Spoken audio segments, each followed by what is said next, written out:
Once again, IMSA's race at Watkins Glen was an absolute thriller.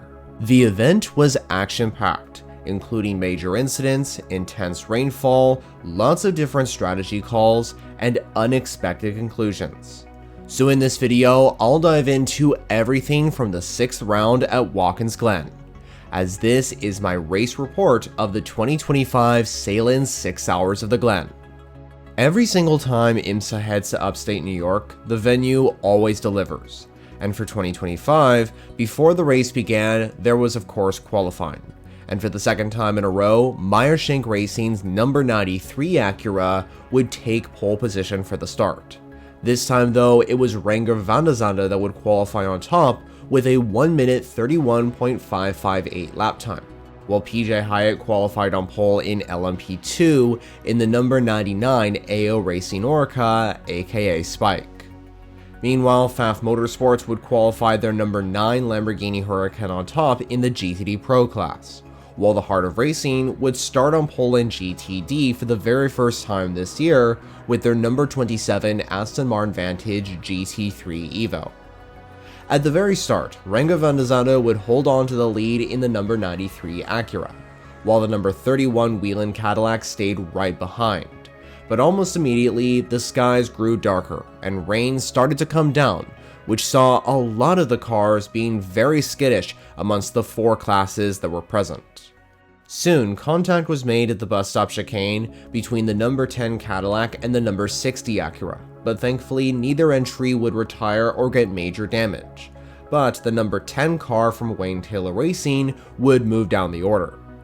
Meanwhile, an intense battle happened at the front, with Jack Aitken temporarily moving into first in the Cadillac, while Felipe Nasr in the number 7 Porsche Penske then moved ahead of the 31 and ahead of the pole-sitting Acura to move into the front, while the number 63 Lamborghini SC63 surprisingly moved towards the front as well. Eventually, the rain worsened as was expected, and things got really chaotic, with cars just trying to survive past the heavy rain conditions, with some entries going off the track and moving the order all around. And then, a major incident happened at turn 9, mainly involving the number 88 PCOM racing car which won here last year, and the number 11 TDS Racing LMP2, where TDS Racing's Stephen Thomas had no time to react and hit the spun number 88 PCOM racing car, which took the all-blue Orica 07 out of this race and caused a massive accident. And this was easily the most intense and dramatic incident across the event. Because of the massive accident, a safety car was called out on track. And by the way, it's key for me to point out that there was actually quite a lot of interruptions from caution periods throughout this race. But nevertheless, the action was still phenomenal here at Watkins Glen International. When the rain eventually stopped, Renger van der Zande continued to lead in the number 93 Acura. And in fact, the GTP field continued to prove that the battle for the win was mainly between Acura and Cadillac, which was quite interesting because 2 races ago at WeatherTech Raceway Laguna Seca, Acura and Cadillac were not in the fight for the win at all, and the battle for the win was mainly between Porsche and BMW. While the race progressed, I want to mention a very cool storyline. At precisely 4 hours and 26 minutes into this race, up at the front in GTD was the number 44 Aston Martin from Magnus Racing, and yes, you heard me correctly. That was the same team that pulled out of IMSA action after the Rolex 24 at Daytona following Andy Lally retirement. But earlier, the team announced that they were coming back to the WeatherTech series after their short sabbatical, and they would be returning in the GT Daytona class with a special pink livery on their Vantage GT3. However, even though the team had a special moment where John Potter was leading the race as I mentioned, as we would see later on, the team would have a difficult end to their return, as their Vantage would end up retiring due to contact in the pit lane. But nevertheless, it was great to see Magnus Racing back on the grid, and I hope we get to see them in more 2025 races. Switching gears back to GTP, and Jack Aiken had a scary moment at the bus stop chicane as the number 31 Whelen Cadillac briefly went airborne, and astonishingly, Aiken was able to keep the car going in a straight line. And later on, we would see that the red V Series R would be fighting for the win, so obviously this airborne moment didn't affect the race for the Whelen engineering crew. Then, in GTD Pro, there was drama for Pfaff Motorsports, as the formerly pole-sitting Lamborghini went straight into the barriers at the toe of the boot, with electrical issues. And eventually, later on, engine issues forced the Canadian team to pull their number 9 car from the race, which was a huge shame for a car that looked so good to potentially get in the fight for the win. However, next up on the calendar for Pfaff Motorsports is their home event at Mosport, so hopefully they can get a better result there. As the event progressed, while Acura and Cadillac continued to be at the front, they got an unexpected rival, Lamborghini. The SC63 was clearly having its best race so far in 2025, and the Riley-run organization had a great strategy going as well. And during the next safety car period, former F1 driver Romain Grosjean was able to get the number 63 Lamborghini into the overall lead and get into contention for the win. While the car was clearly not as competitive compared to the LMDH entries from Acura or Cadillac, for example, this was still definitely surprising, considering the fact that the car hadn't raced in 99 days and it had such a difficult time at Daytona and Sebring, where the entry eventually retired due to different issues. But here at Watkins Glen, Lamborghini had a really good strategy going, and they were in the fight for a solid points finish. The question now was, could they keep first position to the end? While Lamborghini surprisingly continued to lead in GTP, there was an intense battle going on in the GTD Pro field. With Frederick Verveech in the number 65 Ford Mustang ahead, the returning Ben Barnicoat held off 7 charging GT3 cars in the number 14 Vassar Sullivan Lexus, and the battle was very intense. But after a lot of side-by-side action, eventually Barnicoat continued to hold second ahead of Rexy, with Verveech still leading. Then another incident happened at the boot, this time involving the GTD Porsche from Wright Motorsports, the GTD Mercedes from Lone Star Racing, and unfortunately the Mustang sampling number 5 Porsche GTP from Proton Competition. What happened was a multi-class incident when the Lone Star Mercedes hit Nico Pino's Porsche, which forced these two cars into the gravel, but both the number 5 Porsche 963 and the number 80 Mercedes were forced to retire from the incident, which was especially unfortunate because both cars won't be returning until the end of the season at the Indianapolis Motor Speedway, because these two cars are only appearing in the Michelin Endurance Cup rounds. After leading the majority of the second hour, Grosjean finally brought the number 63 Lamborghini into the pits, but this ended the ST63's leading run and demoted the car down to 8th in GTP. More on the ST63 later on though. Meanwhile, more drama happened in the GTP field. This time, the incident was involving the number 25 BMW, as Marco Wittmann spun into the barriers and damaged the car. The German racer was able to bring the M Hybrid V8 back into the pits, but Team RLL had no choice but to retire the 25 BMW as they couldn't repair the damage in time, and therefore this became the second GTP retirement following the crash for the number 5 Mustang sampling Porsche. As the race progressed, here were the leaders with 40 minutes to go.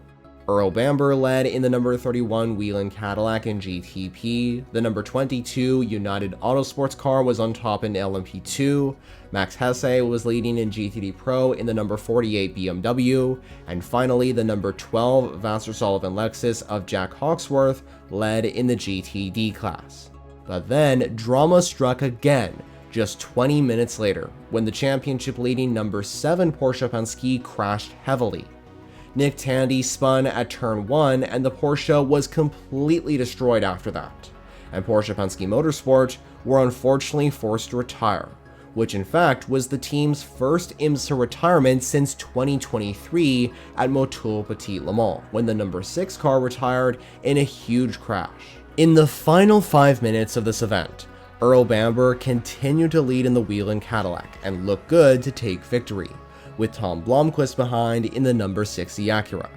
But then, in a shocking turn of events, a dramatic strategy situation caused the leading Cadillac and the pole-setting number 93 Acura to make one final pit stop, which honestly gave the lead and eventually the win to Acura and Meyershank Racing, who took advantage for the issues for the Action Express team as Tom Blomqvist and Colin Braun took the overall victory in the number 60 Acura ARX-06, as Meyershank Racing took their second win of the season and Blomqvist and Braun took their first win since the 2023 Motul Petit Le Mans.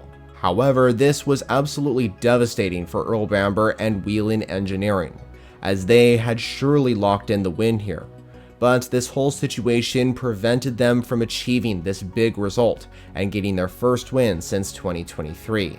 Hopefully though, Whelen Engineering and Action Express Racing get better luck as the season progresses and take their first win this year. Interestingly, while all the drama was happening in GTP, there was also drama for a race leader on the final lap in the GT Daytona category, as the number 12 Vassar Sullivan Lexus was leading when Jack Hawksworth pulled the car off at the boot with fuel and energy issues, which unfortunately caused the Lexus to lose this win with just a few corners to go until the checkered flag. Vassar Sullivan Racing and Lexus have had one of the most unlucky seasons to date in their history in IMSA, and I'm hoping that they can come back stronger at CTMP and get a better result. While disaster befell for the Whelen Cadillac, the American manufacturer were still able to achieve a brilliant result, as the other podium spots in GTP were occupied by the Wayne Taylor Racing Cadillacs, with the number 40 in second and the number 10 in third, giving the Indiana-based squad their best result since returning to run Cadillac's entries. Next came the number 6 Porsche Penske Motorsport entry in fourth after a difficult race for the championship leading team, while the number 31 Whelen Cadillac completed the top 5 after the heartbreaking end to the race for the Red V Series R. Also, if you're wondering what happened to the Lamborghini which led this race earlier on, the SC63 ended up finishing the event in 7th place to achieve their best results so far in the WeatherTech Sports Car Championship and give Lamborghini their first finish of 2025 in the GTP class. Moving on, and a week after a difficult 24 hours of Le Mans for United Autosports, in LMP2 at Watkins Glen, the team got better luck. Victory was claimed by the number 22 United Oracle 7 with drivers Daniel Goldberg, Paul DeResta, and Rasmus Lind. And by the way, this is the same car which won at Daytona earlier in the year. Second place in LMP2 went to the pole-sitting Spike car, with the 04 CrowdStrike by APR entry claiming third. Then came the number 18 Era Motorsports entry, with the last LMP3 winning team here, Riley Motorsports, rounding off the top 5 with their number 74 car. Over in GTD Pro, victory was finally obtained by BMW after many races of trying to win, as Max Hesse and Dan Harper took the win in the number 48 BMW from Paul Miller Racing. And in fact, it was double the light for the Bavarian-based manufacturer, as on the same day, BMW claimed victory in Germany at the all-demanding 24 Hours of Nurburgring. And you can find out what happened in that race in a recent video I made, which I'll link in the description and in the top right corner. Back to Watkins Glen, and in GTD Pro, second place was claimed by Antonio Garcia and Alexander Sims in the number 3 Corvette from Pratt Miller Motorsports, with the number 81 Dragon Speed Ferrari completing the podium. But initially, it was the number 65 Ford Mustang that claimed third. But the podium for Multimatic Motorsports was taken away after the car failed post-race technical inspection. And this therefore allowed the number 4 Pratt Miller Corvette to claim fourth, with the fan favorite Rexy AO Racing number 77 Porsche finishing in 5th. Then in GTD, the Heart of Racing finally got their long-awaited victory with their number 27 Aston Martin Vantage, driven by Tom Gamble, Casper Stevenson, and Zachary Robichon, while the number 70 Inception Racing Ferrari claimed second, with the number 32 Korthoff Competition Motors Mercedes completing the podium. Meanwhile, Triarsi Competizione's 023 Ferrari finished in 4th, ahead of the third 296 GT3 in the top 5, which was the number 21 AF Corsa Ferrari. Moving on to the championship standings following the Salem 6 Hours of the Glen in 2025. Starting off with GTP, and for the very first time this season, there is a lead change. The Laguna Seca number 6 Porsche Penske 963 is now in the lead with 2,028 points, but just 12 points behind is the formerly leading number 7 Porsche Penske. Then comes the battle for third, which sees a 46-point gap between 4 entries. It's led by the number 93 Acura from Meyershank Racing in third, which is moved ahead of the number 24 BMW from Team RLL, while the number 10 Wayne Taylor Racing Cadillac moves into fifth. The number 60 Acura from Meyershank Racing, which won here at Watkins Glen, has moved into sixth, with the number 31 Whelen Cadillac in seventh. Then comes the number 25 BMW from Team RLL, the number 40 Wayne Taylor Racing Cadillac, and then finally it's the number 85 JDC Miller Motorsports Porsche, which completes the top 10. In LMP2, following its win here at the Glen, the number 22 United Autosports Oreca moves into the lead, with the number 74 Riley just behind in second. The number 99 AO Racing Spike car is in third, followed by the 04 CrowdStrike Racing by APR Oreca, and the number 43 Inter-Europol competition car completes the top 5. The number 11 TDS Racing entry follows, with the number 18 Era Motorsport car right behind. Then comes the number 8 Tower Motorsports entry, the 52 PR1 Matheson Motorsports entry in 9th, with the number 88 PCOM Racing entry completing the top 10.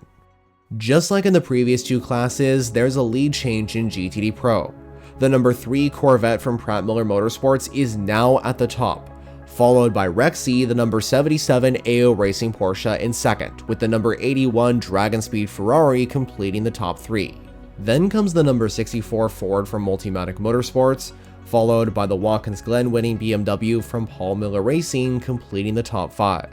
Following the number 48 BMW is the number 65 Ford Multimatic Motorsports Mustang, with the number 4 Corvette Racing by Pratt Miller Motorsports Z06 in 7th, the number 1 Paul Miller Racing BMW follows, then comes the number 9 Pfaff Motorsports Lamborghini, with the number 14 Vassar Sullivan Lexus once again completing the top 10. Finally, in GTD, there is no change at the front, with the number 57 Windward Racing Mercedes still in first, now with 1,550 points. But the gap between first and second has shrunk, following the Watkins Glen win for the number 27 Heart of Racing Aston Martin. Then comes the number 12 Vassar Sullivan Lexus in third, with the number 120 Wright Motorsports Porsche following, with the number 96 Turner Motorsport BMW once again completing the top 5. Then comes the number 32 Korthoff Competition Motors Mercedes, the number 13 AWA Corvette, the number 34 Conquest Racing Ferrari, the number 70 Inception Racing Ferrari, and finally there's the number 78 Forte Racing Lamborghini Huracan. So that officially completes my race report of the 2025 IMSA race at Watkins Glen. Next up, IMSA is heading over the border to Canada for a traditional event at the Canadian Tire Motorsport Park, which is the Chevrolet Grand Prix on July 13th. But now, I want to know your thoughts on this race. Were you excited to see Acura and Meyershank Racing claiming another win? And what did you think about the event as a whole? Well, be sure to let me know all your thoughts in the comments below.